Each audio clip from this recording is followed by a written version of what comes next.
O fazendeiro solitário viu a jovem machucada sendo protegida por onças, e o que ele fez em seguida desafiou toda a lógica da mata. Você lembra de um tempo em que o silêncio não era a ausência de som, mas sim a nota mais profunda de uma sinfonia que só a natureza conseguia reger? É preciso recuar para aqueles dias no Alto Pantanal, onde a fazenda O Sabiá repousava sob o sol inclemente de Mato Grosso, para entender a profundidade da solidão de Elias. Ele era um homem feito de terra e cicatrizes, moldado pela vastidão que o rodeava. Ele vivia de colheita e criação, mas, sobretudo, vivia de isolamento. Se essa história toca a sua alma e acende a curiosidade sobre o que o destino reservou para Elias, mostre seu apoio. Deixe o seu like, comente de qual cidade você nos acompanha para sabermos onde a jornada de Elias está chegando. E, se ainda não o fez, inscreva-se no canal para não perder um segundo desta narrativa que irá desafiar tudo o que você sabe sobre instinto e humanidade. Elias não era um homem de muitas palavras, e as poucas que usava eram economizadas com o mesmo rigor com que controlava sua pouca água nos meses de seca. Aos 50 e poucos anos, ele carregava o peso de uma vida inteira dedicada a domar a terra indomável. Mas havia algo mais pesado, um vazio silencioso deixado pela perda que o havia exilado voluntariamente. Sua fazenda ficava na beira da mata mais densa, um ponto onde a civilização hesitava em entrar e a vida selvagem prosperava. Ele acordava antes do primeiro raio de sol pintar o céu de ouro e lavanda, e a rotina era seu único companheiro fiel. O cheiro de café forte, o rangido das botas na varanda de madeira e o murmúrio constante do rio Sucuri, que serpenteava preguiçoso a poucos metros de sua casa. Naquela semana, contudo, a rotina havia sido sutilmente rompida. Elias era um mestre em ler a mata. Ele via padrões onde outros viam apenas arbustos e sentia cheiros que para os forasteiros seriam indistinguíveis da poeira. Nos últimos 3 dias, ele vinha notando pequenos desvios, um rastro na lama que não era de gado nem de capivara. Um galho quebrado na altura de um ombro adulto, longe demais para ter sido danificado por um animal de caça, e, o mais inquietante, um silêncio anômalo no setor leste de sua propriedade. Os pássaros, que geralmente anunciavam o meio-dia com um coro estridente, calavam-se. O vento carregava um odor fraco, ferroso, misturado com um perfume que Elias só podia descrever como medo humano e almíscar felino. O fazendeiro tentou ignorar. A mata prega peças na mente solitária. Ele se convenceu de que era apenas uma onça parda mais ousada, ou talvez algum caçador ilegal que ele logo espantaria. Mas a insistência dos sinais era um puxão constante na sua intuição. Na quinta-feira, sob um sol que parecia derreter o céu, Elias selou seu cavalo, Trovão, e decidiu investigar.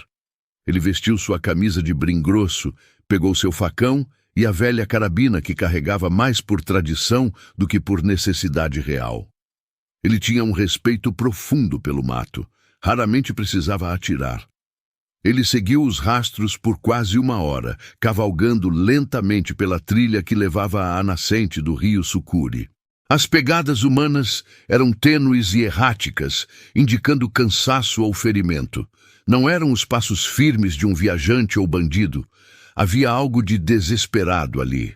A cada metro que avançava, a floresta parecia fechar-se mais sobre si mesma, à luz do sol, se tornando um mosaico fraco e pontilhado no chão de terra úmida. O cheiro de sangue coagulado tornou-se mais forte. Trovão, nervoso, bufava e resistia a seguir adiante, mas Elias o acalmou com um toque firme na crina. Ele desmontou e continuou a pé. Chegou a uma pequena clareira escondida, um bolsão de grama alta, cercado por figueiras centenárias. O ar estava denso e pesado, saturado de umidade e tensão. E foi ali que Elias parou, a respiração presa na garganta, sentindo o mundo girar e a lógica que regia sua vida desmoronar. No centro da clareira, deitada sobre um leito improvisado de folhas secas e musgo, estava uma jovem. Ela parecia não ter mais que 20 anos. Seu cabelo escuro estava emaranhado com galhos e terra, e sua roupa, um tecido leve e rasgado, mal cobria os ferimentos profundos em seus braços e pernas. Ela estava pálida, quase etérea, mas viva. E o que fazia o coração de Elias bater em um ritmo descompassado não era a presença da moça, mas sim a guarda que a cercava. 2 onças pintadas maciças. Não eram filhotes, eram fêmeas adultas, cada uma pesando facilmente mais de 60 quilos, com pelagens marcadas por rosetas perfeitas, refletindo o pouco brilho da mata. Elas não estavam caçando, não estavam comendo, elas estavam de guarda. Uma estava deitada, com a cabeça apoiada nas patas, os olhos dourados fixos na direção da trilha que Elias acabara de percorrer. A outra estava em pé, caminhando em círculos lentos e protetores ao redor da jovem ferida, soltando um grunhido baixo, um som que não era de ameaça imediata, mas de advertência firme. Elias, o homem que não temia nada que pudesse ser abatido ou plantado, sentiu um frio percorrer sua espinha. Ele havia passado a vida estudando predadores. Ele sabia que, em 99% dos casos, um animal ferido ou assustado atacaria. Mas aquelas onças estavam agindo como sentinelas, como anjos de guarda de listras e presas. A jovem, apesar dos ferimentos, parecia dormir em paz, alheia à presença imponente de seus protetores, ou talvez confiando neles plenamente. A mente de Elias correu. Se ele desse um passo em falso, se o vento mudasse e trouxesse seu cheiro, a reação das onças seria instintiva, fatal. Ele estava a menos de 10 metros de distância. Ele apertou a carabina, mas sabia que um tiro só garantiria sua própria morte e o ataque imediato aos animais, e possivelmente à moça. Ele precisava de silêncio, de paciência e de uma compreensão da cena que desafiava sua experiência de décadas. Por que predadores tão ferozes estariam protegendo uma presa humana e não a devorando? Ele se agachou lentamente atrás de um tronco largo de pequi, quase engolido pela vegetação. Ele não respirava. Observou os detalhes da interação. A onça, que estava deitada ocasionalmente, passava a ponta do focinho no braço da jovem, como se verificasse sua condição. Não era uma lambida predadora. Era um toque delicado. A jovem gemia levemente, e o felino respondia com um ronrono grave, quase terapêutico. Isso não era natural, não era ciência, nem biologia. Era algo que transcendia a cadeia alimentar. Elias ficou ali por tempo indeterminado, talvez meia hora, talvez uma eternidade, enquanto o sol se movia preguiçosamente no céu. Ele analisou a moça novamente.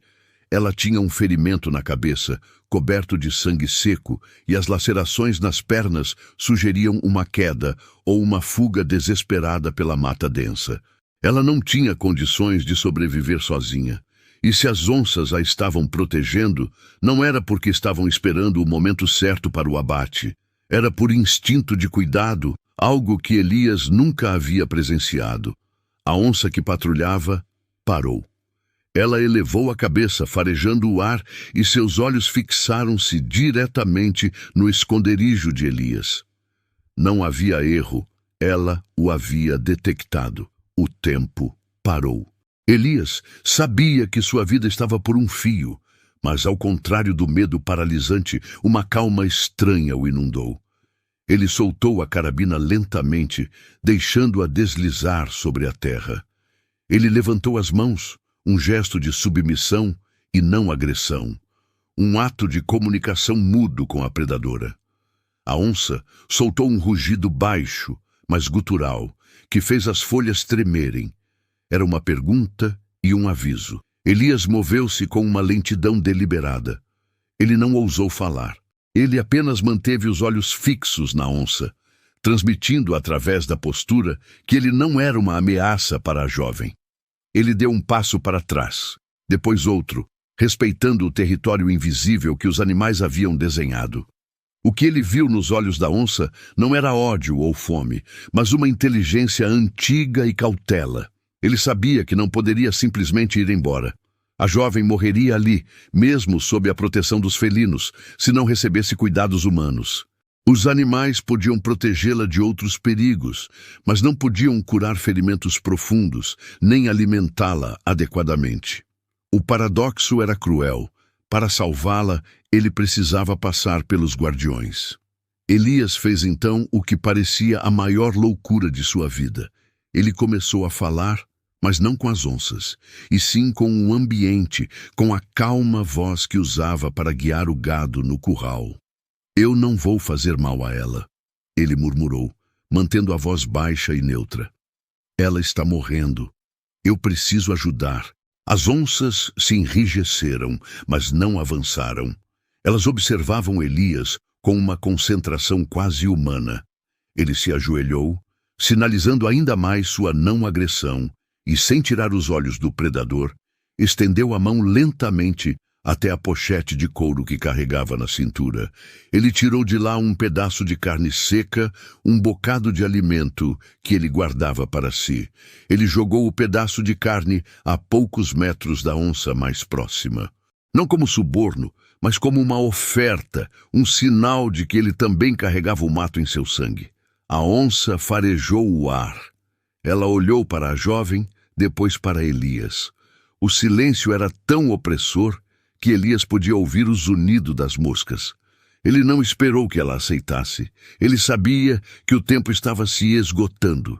Ele tinha que tomar uma decisão imediata e irrevogável que definiria o resto de sua existência.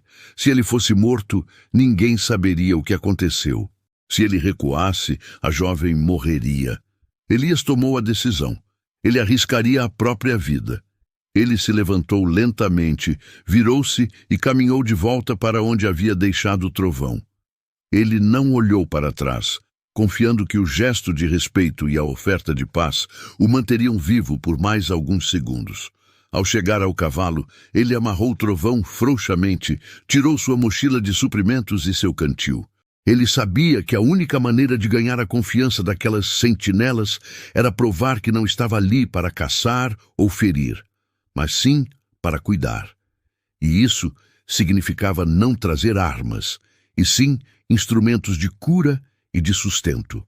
Elias voltou para a clareira, desarmado, apenas com o peso da água e de um pequeno kit de primeiros socorros.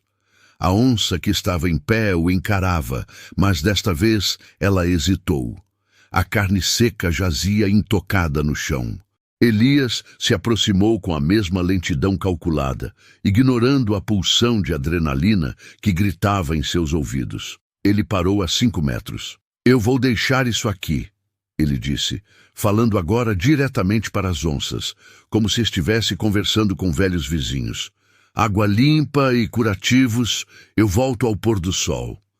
Elias colocou o cantil e a bolsa de curativos cuidadosamente no chão, no limite do círculo invisível. Ele recuou mais uma vez, repetindo gestos de submissão. Ele estava dando um voto de confiança cego a predadores selvagens, na esperança de que eles compreendessem o que ele estava tentando fazer. A dignidade daquela jovem, a resiliência de seu espírito que havia de alguma forma conquistado a proteção da realeza da mata, exigia que ele fizesse esse sacrifício. Elias precisava de fé. Fé na humanidade da jovem e na inexplicável compaixão dos animais. Ele se virou e foi embora, deixando a vida da jovem nas mãos das onças e o seu próprio destino à mercê da incerteza. Ele sabia que a qualquer momento, ao voltar, ele poderia se deparar com a cena final de um drama ou com o início de um milagre. Ele não ousaria falhar. A onça avançou sobre o kit de primeiros socorros. Elias ouviu o farfalhar das folhas, mas não parou. Ele sabia que se olhasse para trás, estaria quebrando a confiança que tentava estabelecer. Ele tinha prometido voltar, e ele voltaria. A mata guardava seus segredos, e naquele momento Elias estava começando a fazer parte de um deles. O fazendeiro solitário estava prestes a descobrir que, às vezes, os protetores mais ferozes vêm com listras. O fazendeiro fez o impensável. Ele confiou sua vida e a de uma estranha a predadores selvagens, tudo porque viu uma jovem machucada sendo protegida por onças. O que ele fez depois mudou tudo. Você lembra de um tempo em que a fé era a única moeda de troca no vasto e impiedoso coração do Brasil? É nesse cenário de terra vermelha e segredos ancestrais que a história de Elias e Jaci, a jovem da mata, se desenrola. Enquanto se aprofunda nos mistérios que a floresta guarda, pedimos que você demonstre seu apreço. Deixe seu like, comente de qual cidade está assistindo e se inscreva no canal para não perder o desenrolar desse milagre. Elias sentiu o chão sob as botas com uma nova intensidade. O ruído seco das folhas que ele havia ouvido quando a onça se aproximou do kit de primeiros socorros não o fez parar. Era o som do primeiro passo de uma negociação silenciosa, onde a confiança era mais valiosa que qualquer arma. Ele caminhou de volta para a fazenda, envolto em uma névoa de adrenalina e dúvida. A luz do sol da tarde começava a se inclinar, pintando o céu com tons de bronze, e Elias sabia que não poderia demorar. A noite na mata era implacável. Ele passou a noite em claro, o cheiro de café forte mal conseguindo afastar a imagem da onça pintada e da jovem pálida. O relógio biológico do fazendeiro, acostumado ao ritmo da lavoura, falhou miseravelmente. Ele revisava mentalmente cada gesto, cada movimento. Será que a onça compreendeu a intenção? Será que a jovem estava viva? Ao romper da aurora, o orvalho ainda cobria a vegetação rasteira. O ar estava frio e denso, carregado com um aroma de terra úmida e flores silvestres. Elias preparou uma pequena mochila. Uma garrafa de água potável fresca, um punhado de rapadura para energia e, crucialmente, uma segunda dose de ataduras e desinfetante. Desta vez, ele adicionou um item de conforto, um cobertor de lã fino e macio, um dos poucos bens que ele havia trazido de sua vida anterior na cidade. Ele retornou ao local com o sol já alto, filtrado pelas copas das árvores. O silêncio era profundo, apenas pontuado pelo canto distante dos pássaros. O coração de Elias martelava no peito. Ao se aproximar da clareira, ele parou na linha invisível de segurança. Ele viu a cena de ontem, quase inalterada, mas com diferenças cruciais. A jovem ainda estava lá, apoiada contra a raiz da sumalmeira gigante. A onça pintada maior, o macho, estava agora deitado mais afastado na sombra, mas os olhos dourados não saíam de Elias. O kit de primeiros socorros estava aberto.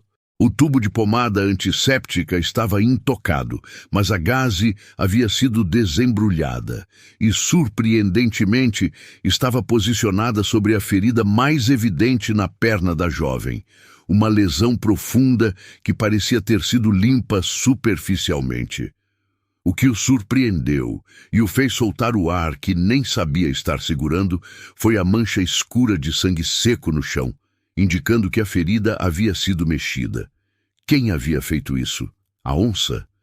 Ele repetiu o ritual. Lento, submisso, as mãos abertas. Ele falou baixo, a voz áspera pela tensão. Eu voltei. Trouxe água. Você precisa de água. A jovem, com a pele mais escura do que ele se lembrava na luz fraca de ontem, moveu a cabeça. Seus olhos, grandes e incrivelmente verdes, estavam fixos nele. Eles não demonstravam medo, mas sim uma cautela exaustiva, como se a capacidade de sentir terror tivesse sido drenada pela dor.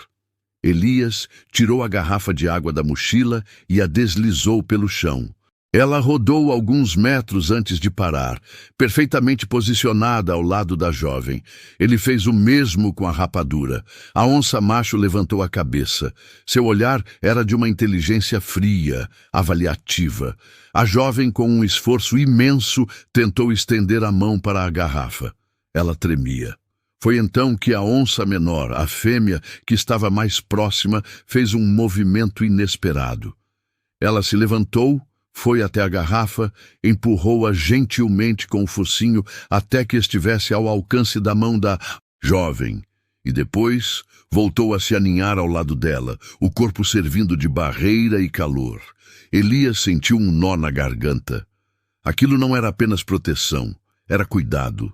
Ele estava testemunhando um fenômeno que desafiava toda a lógica da natureza que ele conhecia. A jovem conseguiu segurar a garrafa. Ela bebeu devagar, os olhos nunca deixando Elias. Ela parecia ter cerca de 17 ou 18 anos. Seu cabelo era castanho escuro e emaranhado, coberto de folhas secas, mas mesmo em sua miséria, havia uma dignidade selvagem.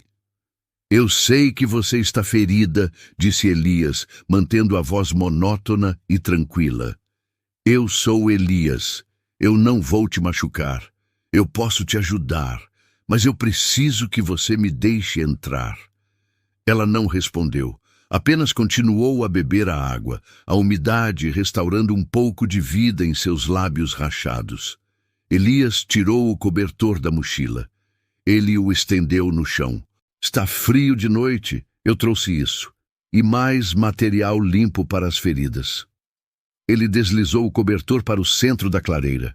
A onça macho soltou um rosnado baixo, um som que vibrou na terra, mas não avançou. Era um aviso, não uma ameaça imediata. Eu vou voltar amanhã ao meio-dia, prometeu Elias. Se você quiser minha ajuda, o cobertor estará lá, e as onças me deixarão vir. Ele sabia que essa condição era a única possível. Se elas não tivessem aceitado a trégua, o cobertor não estaria lá no dia seguinte. Elias se virou e caminhou para longe, sentindo a vigilância intensa das onças em suas costas. A cada passo, ele lutava contra o impulso de olhar para trás. Ele tinha que confiar. A confiança agora era uma ponte feita de ar. Ao voltar no dia seguinte, a cena era ainda mais reveladora. O cobertor havia desaparecido da clareira central. Elias parou, o coração acelerado. Ele procurou a jovem.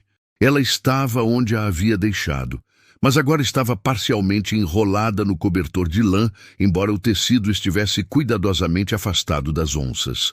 O ato de usar o cobertor era um sinal claro. Ela havia aceito o auxílio. Era um convite mudo. As onças estavam em suas posições habituais, mas o macho não rosnou. Ele apenas observou, a cabeça baixa, parecendo entediado, como se estivesse acostumado com a presença do fazendeiro. Obrigado, murmurou Elias, sabendo que as palavras eram direcionadas tanto à jovem quanto aos seus guardiões. Ele se aproximou do limite da clareira, desta vez carregando uma tigela de barro com caldo de carne quente e um pedaço de pão. O cheiro do caldo, rico em especiarias e nutrientes, encheu o ar. A jovem olhou para a tigela. A fome estava escrita em cada linha de seu corpo magro. É seguro, disse Elias. Eu fiz na minha cozinha. Caldo para te dar força. Ele deslizou a tigela lentamente. Ela não hesitou desta vez. Ela estendeu a mão, segurou a tigela com dificuldade, devido aos ferimentos, e começou a beber o caldo em pequenos goles desesperados. Enquanto ela comia, Elias pôde se concentrar em seu rosto. Havia hematomas escuros, quase curados, em sua testa e um corte superficial perto da linha do cabelo. Não eram ferimentos de queda. Eram ferimentos de luta. Você tem um nome? Perguntou Elias. Ela parou de beber e olhou para ele. Ela tossiu fracamente e sua voz saiu como um sussurro seco que quase se perdeu no farfalhar das folhas. Jaci, ela respondeu. O nome era curto e poético, um resquício de uma cultura que Elias reconheceu vagamente como indígena. Jaci, eu sou Elias, ele repetiu. Jaci, me diga o que aconteceu com você. Você está fugindo de algo? Ela recuou levemente, a menção à fuga apertando a tensão no ar. A onça fêmea, que estava dormitando, abriu um olho. Eu caí, Jaci sussurrou, a voz carregada de mentira. Apenas caí, me perdi. Elias sabia que era falso. Ninguém que apenas caísse era protegido por onças pintadas por dias a fio, e os ferimentos em seu corpo não eram consistentes com uma simples queda. Mas ele não pressionou. A confiança era frágil. Tudo bem, Jaci. Você pode me contar quando estiver pronta. Ele tirou o material de curativo novo. Eu preciso ver suas feridas. A que está na sua perna está infeccionando. Eu não posso te ajudar se você não me deixar chegar perto. Jaci olhou para o macho, que parecia indiferente. Ela olhou para a fêmea, que a observava com uma devoção felina. Ela fez uma pausa longa, a decisão sendo pesada. Finalmente, ela assentiu minimamente. Elias soube que este era o teste final. Ele respirou fundo. Ele cruzou o limite. Ele entrou na clareira com a calma de um animal da mata, agachando-se lentamente.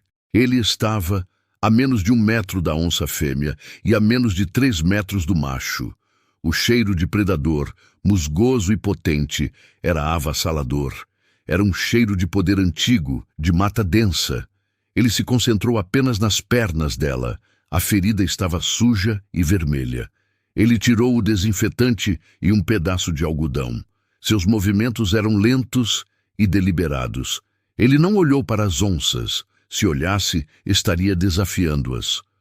O momento em que ele tocou a pele quente e febril de Jaci foi um choque. Ela estremeceu de dor, mas não gritou. Enquanto ele limpava a ferida, ele notou as cicatrizes antigas em seus pulsos e tornozelos. Não eram marcas de luta na mata. Eram marcas de cordas, talvez algemas. A dor de Jaci não era apenas física. Era a marca de uma opressão terrível e recente. A revelação foi fria e clara. Jaci era uma fugitiva, uma vítima.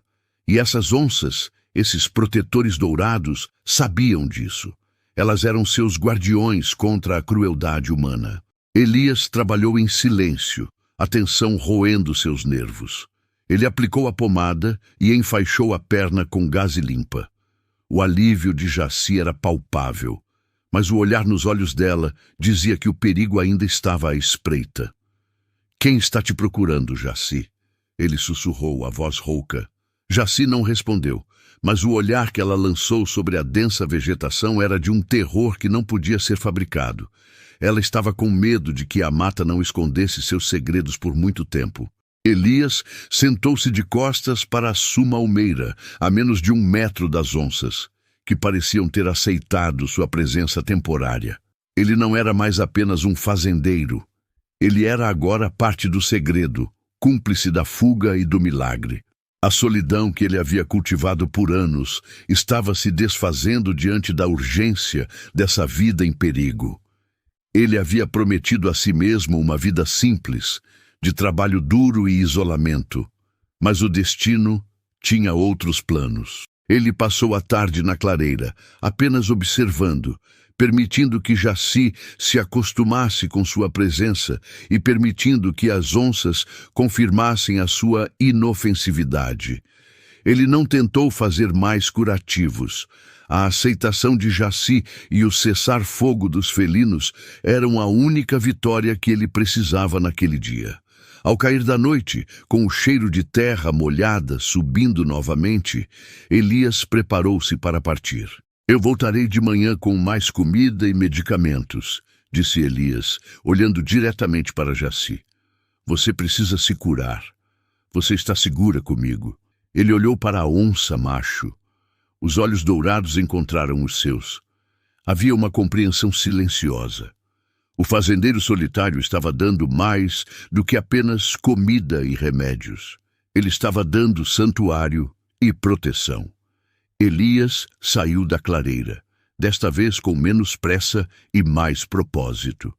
Ele tinha uma missão agora. Ele precisava garantir que Jaci pudesse ser curada e, mais importante, que ela pudesse ser escondida.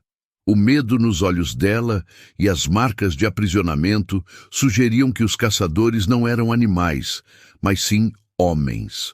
E se homens a estavam procurando, ele precisaria mais do que apenas fé. Ele precisaria de um plano. O mistério da proteção das onças era apenas o prólogo de um drama muito maior. Ele precisava agir rapidamente antes que a trilha de Jaci fosse encontrada. Ele era o único elo entre a vida e a morte daquela jovem, um homem que, de repente, se encontrava no papel de guardião, com a realeza da selva como seus inesperados aliados. A primeira coisa a fazer era construir um abrigo seguro e discreto, longe de qualquer caminho batido, mas acessível para ele. Ele não poderia movê-la agora, ela estava fraca demais, mas ele poderia começar a desviar os olhares curiosos. A fazenda estava isolada, mas não era invisível. Ele precisava de uma camuflagem perfeita. Ele havia abraçado a causa dela, e não havia como voltar atrás. Ele era o refúgio. Ele era a última esperança de Jaci. E ele faria o que fosse preciso para honrar a confiança silenciosa das onças e o sofrimento da jovem. Ele estava pronto para a guerra caso ela chegasse à sua porta. O fazendeiro fez tudo o que podia para proteger a jovem, mas o preço dessa devoção estava se revelando mais alto do que ele imaginava. Você lembra de um tempo em que a solidão era apenas um conforto, antes que a vida trouxesse um propósito inesperado, um propósito que jazia ferido no meio do mato, guardado por sombras felinas? Elias, o fazendeiro, nunca imaginou que a quietude de sua vida seria quebrada por um mistério tão profundo, ou que ele se tornaria cúmplice silencioso da realeza selvagem. Enquanto nos aprofundamos nesta história de coragem e laços improváveis, não se esqueça de deixar seu like e comente de qual cidade você está acompanhando este drama. Se você ainda não está inscrito no canal, faça isso agora para não perder os desdobramentos desta saga que desafia a compreensão humana. Ele agiu com a urgência de um homem que sentia o relógio biológico da selva ticando. A primeira necessidade era a invisibilidade. Elias usou troncos caídos e galhos de ipê para criar uma estrutura baixa, quase submersa na vegetação densa. Ele misturou terra vermelha com barro úmido e folhas secas, para formar uma cobertura espessa que absorvia a luz e escondia qualquer odor humano que pudesse atrair atenção indesejada. Ele trabalhava em silêncio quase absoluto, o som do machado sendo abafado por matas que ele desgalhava manualmente. O ar estava pesado, carregado com o cheiro de terra molhada e a doçura enjoativa das frutas em decomposição, e ele sentia o suor escorrer sob a camisa, mas não podia parar. As onças, Silvestre e Sombra, observavam cada movimento dele com uma inteligência que ia além do instinto. Elas não o viam mais como um intruso, mas como um provedor, um agente da mesma causa. Jaci, ainda fraca demais para mover-se mais do que alguns centímetros, assistia ao trabalho dele, seus olhos escuros e profundos fixos nele. A febre subia e descia em ondas, e Elias percebia a fragilidade do corpo dela. A ferida da perna havia parado de sangrar, mas parecia estar inflamando ao redor das bordas. Elias se ajoelhou ao lado dela, tirando um pouco de água fresca que havia trazido do riacho em uma cuia. Ele misturou a água com uma pasta de ervas que sua mãe, curandeira do vilarejo vizinho, o havia ensinado a fazer para combater infecções. "Você precisa beber isso", ele sussurrou, a voz rouca. "Vai doer, mas vai ajudar." Jaci fez uma careta, mas não resistiu. O contato físico era mínimo, mas a troca de olhares carregava o peso de 1000 palavras não ditas. Ela não precisava explicar seu passado. As cicatrizes e o terror nos olhos dela falavam de abuso e fuga desesperada. Elias sentia uma onda de fúria fria pela maldade humana que havia ferido aquela criatura tão jovem. Com o abrigo temporário concluído, Elias passou a focar na alimentação e na segurança do perímetro. Ele deixou iscas de carne longe do esconderijo para as onças, garantindo que elas permanecessem por perto e saciadas, diminuindo a chance de caçarem na área imediata ou se afastarem demais. Ele sabia que o pacto era precário, baseado apenas em instinto compartilhado, mas era tudo o que ele tinha. Nos dias que se seguiram, a rotina de Elias tornou-se um balé complexo de tarefas secretas. Ele acordava antes do sol, tratava os ferimentos de Jaci, trazia-lhe comida leve e água, e então se dedicava à fazenda. Ele precisava manter a aparência de normalidade. O perigo, contudo, começou a se materializar em sinais sutis. Uma manhã, enquanto voltava da cerca sul, ele notou uma pequena quebra em um galho seco que não estava ali no dia anterior. Era um sinal quase imperceptível, que apenas um olho acostumado à solidão da mata notaria, mas Elias sentiu um arrepio na espinha. Alguém esteve aqui. Ele começou a observar o gado com mais atenção. Notou que a cerca estava intacta, mas o portão principal parecia ter sido mexido, embora estivesse firmemente trancado. Não era a mão dele que havia fechado aquele cadeado naquela manhã. A paranoia o invadiu. Ele não podia confrontar ninguém, não podia dar a entender que havia algo a esconder. Ele precisava ser o fazendeiro entediado e solitário que sempre foi. Ao se aproximar de Jaci naquele fim de tarde, ele a encontrou sentada, apoiada na parede do abrigo, sua expressão mais alerta do que nunca. Ela apontou com um dedo trêmulo para um pedaço de tecido preso em uma raiz exposta a cerca de 20 metros do esconderijo. Era um pedaço de pano tingido de índigo que Elias nunca havia visto antes. Não era dele, nem pertencia à mata. Eles estão perto, ele pensou. Elias pegou o tecido. Era áspero, com um cheiro fraco de suor e tabaco barato. Cheiro de homens que não se importam com a mata, apenas com o que podem tirar dela. Ele olhou para Jaci, seus olhos se encontrando em um pacto renovado de medo e determinação. Ela, finalmente, reuniu forças para falar uma única palavra, num sussurro gutural que mal quebrou o silêncio da tarde. Correntes. Ele não precisava de mais detalhes. Os homens que a procuravam não eram caçadores comuns, nem bandidos de estrada. Eles eram carcereiros. A descoberta o forçou a uma reavaliação imediata de seu plano. O esconderijo, embora bem camuflado, não era impenetrável. Se eles conseguissem chegar à fazenda, não demoraria para que farejassem a presença dela, ou pior, percebessem a presença incomum das onças na área. Ele se sentou e começou a pensar em voz alta, mesmo que fosse apenas para si mesmo. Preciso movê-la, mas ela não aguenta a caminhada. Jaci balançou a cabeça negativamente. Não mover. Perigoso. O que eles querem de você, Jaci? Ele perguntou, mantendo a voz suave, quase paternal. Ela fechou os olhos, respirando fundo, revivendo o trauma antes de responder. Ela começou a descrever, em frases cortadas e cheias de pausas dolorosas, o lugar de onde havia fugido. Não era uma prisão, mas um acampamento que explorava algo. Ela usou a palavra pedra. Elias compreendeu. Garimpo ilegal, mão de obra escrava. A jovem havia escapado de um inferno. Eles me querem de volta porque eu vi tudo. A revelação foi um peso adicional nos ombros de Elias. Ele não estava apenas escondendo uma fugitiva, estava escondendo uma testemunha. Isso significava que os homens a caçando seriam implacáveis. Eles não hesitariam em matar. O sol já havia desaparecido, tingindo o horizonte de roxo e laranja, e o som dos insetos noturnos preenchia o ar. Elias sentiu a presença de Silvestre e Sombra voltando, seus movimentos silenciosos cortando a escuridão. Eles se postaram nas bordas do abrigo, vigias invisíveis. Ele precisava de um refúgio que fosse inacessível, não apenas invisível.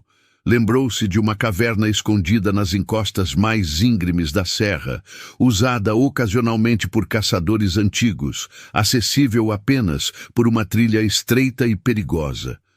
Se ele pudesse levá-la até lá, ele teria dias de vantagem. Mas como? Ele olhou para Jaci, depois para as onças, depois para o céu estrelado. A noite traria conselho. Ele precisava de mais do que coragem, precisava de astúcia. Ele precisava de uma distração. E ele faria de sua fazenda a isca. Ele era o guardião da vida dela, e a guerra estava prestes a começar. Ele só esperava que a lealdade das onças fosse suficiente para protegê-los dos caçadores de homens. O fazendeiro solitário viu a jovem machucada sendo protegida por onças, e sabendo que os caçadores de homens estavam a caminho, ele fez de sua fazenda a isca, um ato de coragem pura que ressoou pela montanha. Você lembra de um tempo em que a bravura não era medida por armas ou por gritos de guerra, mas pela disposição silenciosa de proteger o vulnerável? É sobre essa bravura que continuamos a falar. Se essa história de lealdade e sacrifício toca você profundamente, deixe seu like agora, diga-nos de qual cidade você nos assiste para sabermos o quão longe essa mensagem de humanidade viaja, e se inscreva para não perder um segundo sequer desta jornada dramática. Elias sabia que o tempo era um luxo que ele não possuía. A certeza de que Jaci era uma testemunha-chave e não apenas uma vítima de assalto mudou as regras do jogo. A prioridade não era mais a cura, mas a segurança absoluta. Ele olhou para a jovem dormindo sob a manta grossa, seus traços suavizados pela exaustão, mas a marca do pavor ainda pairando ao redor de seus olhos.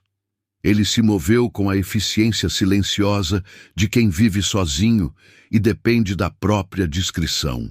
Ele acendeu uma lamparina a querosene na cozinha, mantendo o brilho baixo, e começou a preparar a fazenda para a invasão que viria. O plano era simples e perigoso: deixar evidências de sua presença recente na casa, talvez algumas brasas ainda vivas na lareira e um rastro fácil de seguir até a primeira colina, e então desaparecer para o verdadeiro esconderijo. Ele precisava de uma trilha falsa para ganhar tempo crucial, desviando a atenção da passagem estreita que levava à caverna na face da montanha. Ele selou Trovão, seu velho cavalo castanho, que o servia fielmente há anos. O animal parecia sentir a tensão, bufando suavemente, mas aceitando o freio sem resistência. Elias amarrou um tecido grosso e macio para improvisar uma maca segura sobre o dorso largo do cavalo. O cheiro de couro curtido e feno seco misturava-se ao ar frio da noite. Quando ele voltou para buscar Jaci, Silvestre e Sombra estavam ali, postados como sombras líquidas. Os olhos amarelos refletiam a luz da lamparina com uma inteligência fria. Elias não pediu permissão. Ele apenas sussurrou, a voz rouca pela emoção e pela urgência: "Precisamos ir agora." Jaci acordou imediatamente, seus olhos arregalados de medo até que reconheceu o rosto determinado de Elias. Ele explicou o plano em poucas palavras, sem floreios, descrevendo a iminência do perigo e a inacessibilidade da caverna. Ela não hesitou, apenas assentiu, agarrando-se à sua força interior. O ferimento em sua perna protestou quando ele a levantou com cuidado. Ele a colocou delicadamente sobre a maca improvisada. O êxodo começou sob a luz tênue da lua crescente. Elias liderava Trovão a pé, movendo-se com o cuidado de quem pisa em ovos. Silvestre caminhava à frente, testando o ar, um fantasma manchado desaparecendo e reaparecendo entre as sombras dos arbustos. Sombra ficava na retaguarda, seus movimentos lentos e deliberados, garantindo que nenhum som suspeito se aproximasse sem aviso. Era uma procissão espectral. O velho fazendeiro, a jovem ferida e os dois grandes felinos movendo-se em direção ao refúgio mais profundo que a serra podia oferecer. A trilha para a caverna não era uma trilha. Era um desfiladeiro íngreme e escorregadio, um emaranhado de raízes expostas e rochas soltas. A cada passo de Trovão, Elias sentia o pavor aumentar, mas a determinação era maior. A cada poucos metros, Jaci murmurava algo de dor, mas nunca de queixa. O suor frio escorria pelo rosto de Elias. Quando alcançaram a parte mais perigosa, onde o caminho se estreitava em uma cornija fina sobre um precipício, Elias parou. Ele sabia que Trovão não conseguiria subir o restante com segurança, carregando peso extra. Ele precisou descer Jaci, envolvendo-a cuidadosamente em seus braços fortes. O cheiro de sangue seco, terra e medo era pungente. Ele a carregou nos braços, ignorando a tensão em seus músculos envelhecidos. Foi nesse momento de contato físico forçado, enquanto lutavam contra a montanha, que a barreira final de formalidade entre eles ruiu. Eu não sei como te agradecer, Elias. Ela sussurrou, a respiração curta. Não agradeça. Apenas resista. Ele respondeu, concentrado em cada passo, sentindo a fragilidade dela contra seu peito. Eles subiram por mais uma hora, uma batalha silenciosa contra a gravidade e o tempo. Então, o som veio. Não era o som de uma onça ou de um pássaro. Era o latido distante, mas inconfundível, de cães de caça. O som metálico de vozes humanas e, finalmente, um tiro seco, ecoando pelas colinas. Eles chegaram à fazenda, ele pensou, sentindo um calafrio gélido percorrer sua espinha. O plano funcionou. Eles haviam mordido a isca. Jaci estremeceu em seus braços. São eles. Eles nunca desistem. Eles são como o mato seco. Eles queimam tudo em seu caminho. Elias a apertou mais. Você está segura agora. Você vai falar. Você vai contar tudo o que sabe e nós vamos protegê-la. Enquanto ele a carregava, ela hesitou. E então, sentindo a urgência e a confiança que Elias transmitia, ela começou a falar, sua voz rouca de dor, mas firme de propósito. Ela confirmou a história que Elias havia suspeitado. Ela não era apenas uma fugitiva. Eu estava com os documentos, os nomes, as datas, os locais. Eles estão roubando a terra, manipulando os títulos, despejando centenas de famílias. Eu era secretária e vi tudo. Eu copiei, gravei. Eles me pegaram saindo com a prova. É por isso que eles estão me caçando. Não é por dinheiro. É para silenciar a verdade, Elias. Se eu morrer, a fraude vence. O fazendeiro parou de repente, a luz da lamparina iluminando sua expressão de choque e fúria fria. Fraude de terras. A praga que assolava a região há décadas. Elias sentiu um ódio profundo, antigo, subindo por sua garganta. Sua própria família havia perdido parte da fazenda para esquemas parecidos no passado. Ele não estava apenas protegendo uma vida, ele estava protegendo a justiça. A causa de Jaci era agora a sua causa. Um chamado que despertava o sangue em suas veias. Um senso de propósito que ele não sentia desde que se isolara. Chegamos, ele anunciou. O acesso à caverna era uma fenda estreita, quase invisível, escondida por uma cortina de trepadeiras e musgo. Ele empurrou as vinhas, revelando uma abertura escura e fresca. A entrada era tão apertada que exigia que ele rastejasse um pouco, mas depois se abria para um salão de rocha de tamanho razoável. O ar interior era úmido e tinha cheiro de minério e terra molhada. Ele a colocou gentilmente sobre uma cama improvisada de folhas secas e sua própria manta de lã. Silvestre e Sombra esperaram pacientemente do lado de fora da fenda, até que ele sinalizasse. Eles entraram, movendo-se com a graça peculiar dos grandes predadores em espaços confinados, e se aninharam em lados opostos da câmara, seus olhos agora completamente adaptados à escuridão. Eles eram os sentinelas de pedra, a muralha viva. Elias acendeu um pequeno fogo, controlando a fumaça para que subisse pela única chaminé natural, disfarçada por mais densa vegetação. O calor suave trouxe um conforto imediato. Enquanto o fogo crepitava, projetando sombras dançantes nas paredes rugosas da caverna, Elias se sentou ao lado de Jaci. Ele tirou os suprimentos essenciais que havia trazido: água, um pouco de pão e as ervas medicinais. Ele limpou e reforçou o curativo dela. Ela olhou para ele, A gratidão em seus olhos era mais poderosa que qualquer palavra. Você largou tudo, sua casa, sua segurança. Ele disse a voz quase inaudível. Minha casa, ele respondeu sorrindo tristemente. Minha casa é onde eu estiver. E minha segurança? A segurança nunca foi garantida, Jaci, mas a dignidade sim. Eu não posso permitir que esses homens vençam. Ele percebeu o quão profundamente seu isolamento o havia afetado, mas também o quão preparado ele estava para este momento. Viver à margem o ensinou a ser autossuficiente, cauteloso e a valorizar a verdade simples acima de tudo. Lá embaixo, os latidos dos cães se intensificaram, agora mais próximos da fazenda. Eles estavam revistando o lugar, frustrados pela ausência de vida. Elias sabia que eles não demorariam a perceber a farsa. Uma busca minuciosa revelaria que a casa havia sido esvaziada. Eles começariam a procurar por rastros na montanha assim que o sol nascesse, mas a trilha falsa lhes daria horas de atraso. Ele tinha a chance de protegê-la tempo suficiente para que ela se recuperasse e, mais importante, para que ele pudesse pensar em como levar aquela prova para as autoridades, para longe do alcance corrupto local. Você tem os documentos agora? Ele perguntou. Já se apontou para o curativo em sua perna, sob as bandagens mais grossas. Eu escondi aqui. Sempre esteve comigo. Eles procuraram em minha mochila, mas não imaginaram que eu faria isso.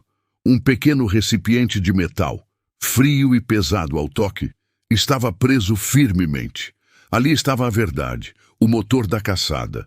Aquele pequeno objeto continha a semente de uma revolução na região, a libertação de muitos, mas também a sentença de morte dela e de quem a protegesse. Elias sentiu o peso da responsabilidade, mas ele não vacilou. Ele era o guardião daquela semente. Ele passou o resto da noite mapeando mentalmente as rotas de fuga e as defesas naturais da caverna. Silvestre e Sombra dormiam em um sono leve e intermitente, prontos para a ação a qualquer sinal. A escuridão era total, mas o fogo oferecia uma paz fugaz. A mensagem de Jaci sobre a corrupção era um espelho da desconfiança que ele sentia do mundo exterior. Eles não podiam confiar em ninguém além de si mesmos e dos dois felinos que se recusavam a abandoná-la. O fazendeiro Elias, acostumado à solidão, encontrou-se ligado à jovem por um laço de necessidade e idealismo. Ele havia se tornado, da noite para o dia, um soldado em uma guerra invisível, lutando por algo que transcendia sua própria existência tranquila. Ele não era mais apenas Elias, o recluso da montanha. Ele era o defensor da dignidade humana. Ao amanhecer, a luz cinzenta invadiu a caverna através da fenda. Elias não havia dormido. Ele ouviu o som de vozes gritando na base da montanha, a raiva ecoando nas rochas. Eles haviam descoberto a isca. A caçada estava oficialmente nas encostas, e o cheiro de pólvora e frustração pairava no ar da manhã. Aquele seria o dia mais longo de suas vidas. Ele olhou para Jaci. Ela estava acordada, mas calma, observando os jaguares. Eles trocaram um olhar de compreensão profunda. Eles estavam juntos nisso, entrincheirados entre a rocha e o dente. O confronto era inevitável. Elias sabia que, para resolver o conflito, ele precisaria fazer mais do que se esconder. A fuga era apenas o começo. Ele precisaria usar sua astúcia e seu conhecimento íntimo da montanha para virar o jogo contra os caçadores. A montanha era seu reino, e ele não permitiria que fosse profanada. Ele pegou seu velho rifle, verificou a munição. Era hora de traçar a linha. Eles não passariam. O isolamento lhes daria tempo para planejar, para Jaci se curar, e para Elias transformar o refúgio na caverna em uma fortaleza inexpugnável. Mas ele precisava de um plano que garantisse a saída. Ele precisava de um ato final que não apenas o salvasse, mas que também entregasse a verdade ao mundo. Ele precisava de fé e de um milagre, e ele faria a fé se manifestar.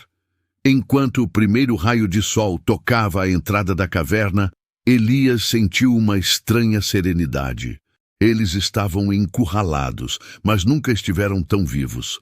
A presença dos felinos ao lado de Jaci era a prova de que, mesmo nas circunstâncias mais selvagens, a lealdade e a proteção transcendiam as barreiras da espécie. Ele sabia o que precisava ser feito. Ele iria descer a montanha novamente, mas desta vez não para fugir, e sim para enfrentar o perigo de frente. Ele precisava de um mensageiro. Ele precisava de um aliado fora daquele rochedo. A única maneira de derrotar o mal era trazê-lo à luz. A decisão estava tomada. Ele seria a distração final. O fazendeiro solitário viu a jovem machucada protegida pelas onças. Então, ele desceu a montanha para se entregar em troca da vida dela, e com um ato final de bravura inigualável, deixou o país inteiro em lágrimas. Você lembra de um tempo em que a fé era a única moeda forte e o chão sob seus pés parecia desmoronar com cada passo incerto?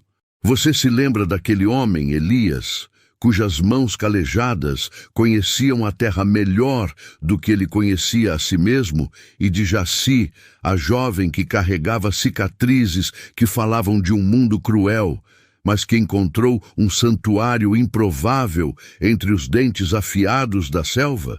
Se você valoriza histórias de coragem, lealdade e a força silenciosa da natureza, deixe seu like agora. Comente de qual cidade você nos assiste e se inscreva no canal para não perder o desfecho deste conto selvagem e inspirador. A serenidade que Elias sentiu não era a paz da aceitação, mas a calma fria da estratégia. Ele vestiu o casaco de lona pesada, o cheiro de fumaça e pinho preso às fibras, e olhou para o rifle em suas mãos. Não seria usado para matar, mas para criar um barulho. A distração final. Jaci dormia profundamente, a respiração lenta e regular, com lume e sombra posicionados como guardiões de mármore quente em cada lado da rede. Eles eram o coração de seu refúgio, e ele precisava garantir que aquele coração continuasse a bater. Ele ajoelhou-se ao lado dela, ignorando a dor nos próprios joelhos. "Eu vou voltar, Jaci", sussurrou ele, a voz rouca. "Não tenha medo, não importa o que aconteça." Ela murmurou algo ininteligível, talvez um nome, talvez um pedido. Ele afagou o pelo áspero de sombra, que levantou a cabeça pesada e o encarou com olhos âmbar, cheios de entendimento predador. Elias sentiu o peso da responsabilidade, o fardo de ser o único elo entre a humanidade e a fera, entre a vida e a morte, entre a justiça e a ganância. A onça rosnou baixo, um som que Elias agora entendia como um aviso e uma promessa. Ele sabia que eles a protegeriam até o último suspiro. Ele precisava de um mensageiro. Descer a montanha sob o sol nascente significava que ele seria visível, um alvo claro para os caçadores, ou pior, para as autoridades corrompidas que os procuravam. Ele começou a descida não pela trilha conhecida, mas cortando através da mata fechada, onde o solo estava úmido e traiçoeiro, e o cheiro de terra molhada e folhas em decomposição era intenso. A cada passo, ele deixava uma parte de si para trás, sabendo que poderia estar marchando para a morte. Seu objetivo era a velha estação de ônibus na cidade, a cerca de 10 quilômetros da base da montanha. Era o ponto mais vulnerável, mas o mais vital. Notícias viajavam de lá. Ele tinha que chegar antes do meio-dia, antes que a rotina da cidade engolisse a chance de um ato desesperado. Enquanto caminhava, a mente de Elias repassava os detalhes da história de Jaci, as evidências que ela havia coletado sobre a extração ilegal e o plano para desapropriar as terras dos pequenos proprietários. Ele carregava consigo um envelope lacrado, o cartão de memória com as fotos e um bilhete manuscrito, assinado e datado, que relatava a cronologia de seu encontro e a Verdade sobre a garota e as onças. Ele atingiu a borda da floresta por volta das 11 horas. A cidade era uma mancha de telhados de zinco sob a névoa matinal. Ele podia sentir o cheiro de fumaça de lenha misturado ao aroma de pão fresco. A dicotomia entre a pureza da montanha e a podridão da cidade era gritante. Ele precisava de alguém que não tivesse raízes ali, alguém de passagem. Seus olhos vasculharam o movimento. Perto da estação, ele viu o caminhão de entrega de um jornal regional, o motorista ocupado descarregando pilhas. Um homem jovem, olhos cansados, mas limpos. Era a chance que ele tinha. Elias tirou o rifle do ombro, a madeira fria contra sua pele, e avançou. O motorista o viu, e a expressão de seu rosto passou de tédio a terror puro. Elias, com a barba longa e roupas rasgadas, parecia um fantasma da floresta. "Não atire!" gritou o motorista levantando as mãos, o sotaque diferente de fora da região. Elias ignorou o rifle e jogou o envelope no banco do passageiro do caminhão. "Não é para você", disse Elias, a voz baixa, mas firme. "É para seu editor-chefe. É a verdade sobre a extração, sobre a corrupção e sobre a garota na montanha. Se isto não for publicado em 24 horas, a vida de uma inocente e de um velho será perdida. Corra." Agora, o motorista pegou o envelope, hesitou por um momento, vendo a intensidade nos olhos azuis de Elias. Ele não sabia se o homem era um louco ou um profeta, mas o peso do envelope parecia carregar a verdade. Ele assentiu rapidamente, voltou para o caminhão e acelerou, deixando Elias sozinho na poeira da estrada. Missão cumprida. Agora, a distração. Elias sabia que sua presença seria notada em questão de minutos. Ele caminhou abertamente pela rua principal, em direção à delegacia local. Ele não estava fugindo, ele estava se entregando, mas não se entregaria em silêncio. Quando estava a 50 metros do prédio da polícia, uma caminhonete preta parou bruscamente ao seu lado. Dentro estavam os homens que ele reconhecia. O capanga principal da mineradora, aquele que havia liderado o ataque à cabana, e mais 2 homens armados. Eles não esperaram pela polícia. Eles queriam resolver isso em particular. "Olha só quem resolveu sair do buraco", disse o capanga, um sorriso cruel deformando seu rosto. "O velho Elias. Achamos que você tinha virado comida de bicho." "Eu não estou fugindo", respondia Elias, parando no meio da rua, erguendo as mãos para mostrar que estava desarmado, mas com a cabeça erguida. "Eu estou esperando a justiça." "Justiça?" O homem riu, um som seco e desagradável.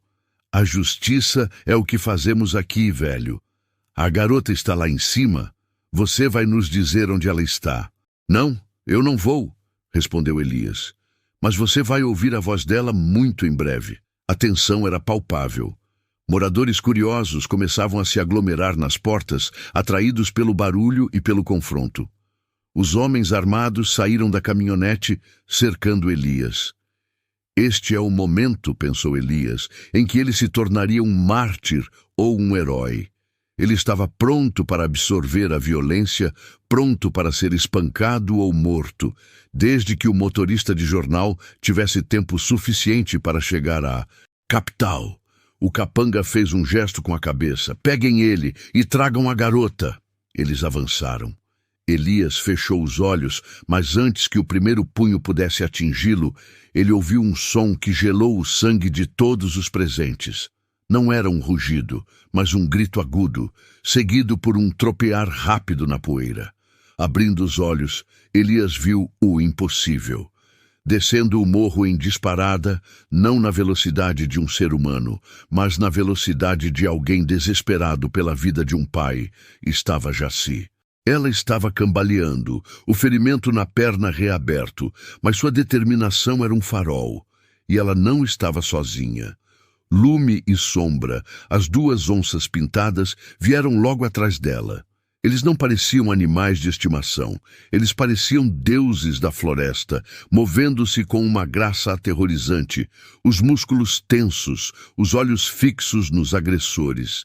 O ar ficou eletrizado. Os homens da mineradora congelaram. Eles estavam prontos para enfrentar um velho e uma jovem, talvez até preparados para lidar com 1 ou 2 tiros de rifle, mas não estavam preparados para a fúria da vida selvagem personificada. Jaci parou ao lado de Elias, protegendo-o com seu corpo magro e frágil. Ela ofegava, mas seus olhos fixos no capanga eram pura força. "Não toque nele", sibilou Jaci, a voz estranhamente amplificada pelo medo e pela adrenalina. Ela ergueu a mão, e o movimento sincronizado de lume e sombra a seguiu. As onças se posicionaram rosnando baixo, um som gutural que parecia vir de dentro da própria terra. O pânico se espalhou entre os homens. Onças pintadas em plena luz do dia, em plena cidade protegendo uma menina. Era irracional, sobrenatural. O capanga tentou manter a compostura. "Não me importo com os seus bichos, garota. Saia da frente." Elias, vendo a loucura da situação, mas também o milagre, apertou a mão de Jaci. "Você não devia ter vindo", murmurou ele. Ela o ignorou, mantendo o olhar fixo no inimigo. "Você é o criminoso. Você tentou me matar. Você tentou roubar esta terra. E agora você vai pagar." Naquele exato momento, o som de sirenes furou o ar. Não eram as sirenes locais, lentas e previsíveis, mas o som rápido e urgente de viaturas da Polícia Federal vindo da estrada principal. O mensageiro tinha cumprido sua missão. A história havia chegado, não apenas a um jornal, mas à atenção de autoridades honestas na capital. Os capangas perceberam que o jogo havia acabado. Eles tentaram fugir, mas a chegada rápida e precisa dos agentes federais, que já haviam isolado a área, impediu a fuga. O capanga foi detido no ato, enquanto os agentes olhavam com incredulidade para Jaci e as onças, que calmamente se afastaram sem atacar, uma vez que a ameaça humana havia sido neutralizada. O tumulto rapidamente se transformou em um circo midiático. Jaci foi levada para tratamento e interrogatório. Elias foi detido, mas não como criminoso, e sim como testemunha crucial. Os agentes federais, após ouvir o relato de Elias e ver as fotos de Jaci, perceberam a dimensão da corrupção e do crime ambiental. A história de Jaci, a sobrevivente da montanha, e de Elias, o fazendeiro solitário que arriscou tudo para protegê-la, se espalhou como fogo selvagem. A foto dela, ao lado das onças, tornou-se um símbolo de resistência e da relação mística entre o homem e a natureza. Jaci não era mais uma órfã ferida, ela era a voz de uma causa. A reconstrução levou meses. O esquema de mineração ilegal foi desmantelado. Os políticos corruptos foram investigados e depostos. O impacto da notícia foi profundo, forçando uma reflexão nacional sobre a importância da conservação e a crueldade da ganância. Elias foi exonerado de qualquer culpa. Ele não era um sequestrador, ele era um guardião. Quando Jaci se recuperou totalmente, ela foi confrontada com a opção de ir para um lar mais civilizado, talvez com parentes distantes que o Estado havia rastreado. Ela tinha a chance de recomeçar em um ambiente sem a ameaça constante da vida selvagem ou da violência humana. Mas Jaci fez a sua escolha final em um dia claro, voltando para a montanha. Ela encontrou Elias na cabana reformada. Ele estava cortando lenha, o cheiro de suor e esforço preenchendo o ar. "Eu não vou embora", disse Jaci simplesmente, sem introdução. Elias parou o machado, encarando a poeira que subia lentamente. Ele não perguntou o porquê. Seus olhos apenas brilharam com uma emoção que ele mal se permitia sentir. Esperança. "Aquele lugar é minha casa", continuou ela, olhando para a floresta que agora parecia sorrir. "E você é minha família." Eu aprendi que a verdadeira proteção não vem de paredes de concreto, mas da lealdade. Eu confio mais nestas árvores e nos meus guardiões do que no mundo lá embaixo. Ele soltou o machado, e o som oco ecoou. Venha, Jaci, o café está pronto. Eles não precisavam de grandes declarações. A vida deles havia sido redefinida. Elias não era mais solitário. Ele tinha uma filha, uma causa e 2 onças pintadas vigilantes que ocasionalmente se aninhavam na varanda ao cair da noite. O santuário de Elias se tornou um local de respeito. A montanha foi declarada uma área de proteção ambiental, e Elias e Jaci, os únicos habitantes, atuavam como guardiões não oficiais, monitorando a fauna e garantindo que ninguém profanasse a paz que havia custado tanto para ser conquistada. Elias, o fazendeiro solitário que havia visto a jovem machucada protegida pelas onças, fez o que poucos teriam coragem de fazer. Ele se sacrificou para iluminar a verdade, e ao fazê-lo, ele encontrou não apenas a redenção, mas uma nova razão para viver. Ele ensinou ao mundo que a fé e a lealdade podem surgir nos lugares mais selvagens e que, às vezes, os mais puros atos de amor são aqueles que não esperamos, vindos dos cantos mais inóspitos da existência. A vida deles continuou, marcada pelo ritmo da natureza, pela sombra das onças e pelo laço inquebrável que se forjou entre um velho fazendeiro e uma menina que se recusou a ser vítima. Se esta história tocou seu coração, deixe seu like. Inscreva-se no canal para mais narrativas que celebram a força do espírito humano e compartilhe esta mensagem de resiliência. Qual foi o momento mais emocionante para você? Deixe seu comentário. Não perca nossa próxima história, onde desvendaremos o mistério da família que encontrou um mapa do tesouro que escondia uma maldição ancestral.